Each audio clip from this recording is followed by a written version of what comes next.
ಈ ಜಾತಿ ಗಣತಿ ವಿಚಾರಕ್ಕೆ ಸಂಬಂಧಪಟ್ಟಂತೆ ಸರ್ಕಾರ ವರ್ಸಸ್ ವಿಪಕ್ಷಗಳು ಅನ್ನುವಂಥ ಪರಿಸ್ಥಿತಿ ಸೃಷ್ಟಿಯಾಗಿದೆ. ಈ ಹಿಂದೆ ಜಾತಿ ಗಣತಿ ವರದಿ ಸಿದ್ಧವಾದಾಗ ಈ ಜಯಪ್ರಕಾಶ್ ಹೆಗಡೆ ಅವರ ನೇತೃತ್ವದಲ್ಲಿ ಆದಾಗ ವರದಿ ಸ್ವೀಕಾರ ಆದಾಗ ಅದನ್ನ ಅನುಷ್ಠಾನಕ್ಕೆ ಸಿಎಂ ತರ್ತೀನಿ ಅಂತ ಆದಾಗ ವಿಪಕ್ಷಗಳು ಬಿಟ್ಟಾಕಿ ಸ್ವಪಕ್ಷದವರೇ ವಿರೋಧ ವ್ಯಕ್ತಪಡಿಸ್ತಾ ಇದ್ರು. ಬಟ್ ಈಗ ನೇರವಾಗಿ ಕಾಂಗ್ರೆಸ್ನ ಹೈಕಮಾಂಡ್ ಮರು ಸರ್ವೆ ಮಾಡಬೇಕು ಅಂತ ಹೇಳಿದ ಬಳಿಕ ಇದೇ ವಿಚಾರಕ್ಕೆ ಸಂಬಂಧಪಟ್ಟಂತೆ ಪರ ವಿರೋಧದ ಚರ್ಚೆಗಳು ಕೂಡ ಪ್ರಾರಂಭ ಆಗಿದೆ.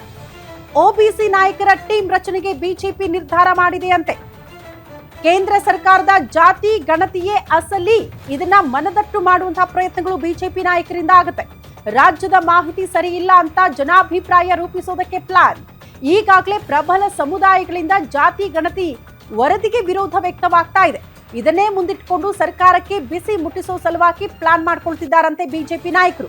ಗಣತಿಯಿಂದ ಹಿಂದುಳಿದ ವರ್ಗಕ್ಕೆ ಆಗೋ ಸಾಧಕ ಬಾಧಕಗಳು, ಇದರ ಬಗ್ಗೆ ಕೂಡ ಅಭಿಪ್ರಾಯ ಸಂಗ್ರಹ ಆಗುತ್ತೆ. ಸರ್ಕಾರ ಹಾಗೂ ವಿಪಕ್ಷಗಳ ನಡುವೆ ಈಗ ಜಾತಿ ಗಣತಿಯ ವಿಚಾರಕ್ಕೆ ಸಂಬಂಧಪಟ್ಟಂತೆ ಅತಿ ದೊಡ್ಡ ಜಟಾಪಟಿ ನಡೀತಾ ಇರೋದನ್ನ ಗಮನಿಸ್ತಾ ಇದೀವಿ. ಬಟ್ ವಿಪಕ್ಷಗಳು ಅಂತ ಮಾತ್ರ ಹೇಳಕ್ಕಾಗಲ್ಲ, ಪ್ರಮುಖವಾಗಿ ಹಿಂದುಳಿದ ವರ್ಗಗಳು ಇವರು ಕೂಡ ಮರು ಸರ್ವೆ ಮಾಡೋದಕ್ಕೆ ಒಪ್ಪಿಗೆ ಇಲ್ಲ.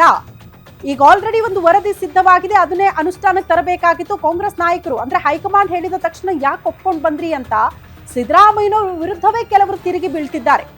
ಅವರ ಜೊತೆಗೆ ಇದ್ದಂತ ಅಹಿಂದ ವರ್ಗ ಇದನ್ನ ವಿರೋಧ ವ್ಯಕ್ತ ಮಾಡುತ್ತಲೇ ಬಂದಿದೆ. ಹಾಗಾಗಿ ವಿಪಕ್ಷದವರು ಇದನ್ನೇ ಅಸ್ತ್ರ ಮಾಡಿಕೊಳ್ಳುವಂತ ಪ್ರಯತ್ನದಲ್ಲಿ ಬಿಜೆಪಿ ನಾಯಕರು ಇದ್ದಾರೆ ಅನ್ನೋದು ಬಹಳ ಸ್ಪಷ್ಟ.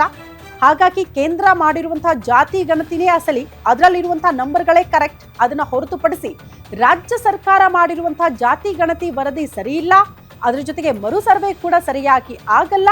ಇದ್ರ ಬಗ್ಗೆ ಒಂದಷ್ಟು ಅಭಿಪ್ರಾಯವನ್ನ ಸಂಗ್ರಹ ಮಾಡಿ ಸರ್ಕಾರವನ್ನ ಕಟ್ಟಿ ಹಾಕೋ ಪ್ರಯತ್ನಕ್ಕೆ ಬಿಜೆಪಿ ನಾಯಕರು ಪ್ಲಾನ್ ಮಾಡ್ಕೊಂಡಿದ್ದಾರೆ ಅನ್ನೋದು ಸದ್ಯ ಇರುವಂತಹ ಮಾಹಿತಿ.